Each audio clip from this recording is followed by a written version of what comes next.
नमस्कार, चॅनलमध्ये तुमचं स्वागत. तर चला पाहूया आज साबुदाण्याचे पॉपकॉर्न कसे बनवायचे. पॉपकॉर्न अतिशय टेस्टी लागतात खायला. नक्की ट्राय करा आणि चॅनलला सबस्क्राईब करायला विसरू नका. तर हे पॉपकॉर्न बनवण्यासाठी मी थोडेसे भिजवलेले साबुदाणे घेतले, 3 बटाटे साळून घेतले, मीडियम आकाराचे किसून घेतले, जिरे, बारीक चिरलेली हिरवी मिरची, कोथिंबीर, हळद, थोडासा लाल मसाला, मीठ असे सगळं मिक्स करून घ्यायचं व्यवस्थित. आपल्याला अशा प्रकारे पीठ मळायचं आहे. अगदी पाणी अजिबात इथे पाण्याचा वापर केलेला नाही आहे मी.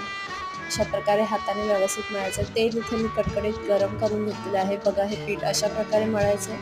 छोटे छोटे आपल्या हाताने आपल्याला भजे सोडतो तसे हे गोळे सोडायचे.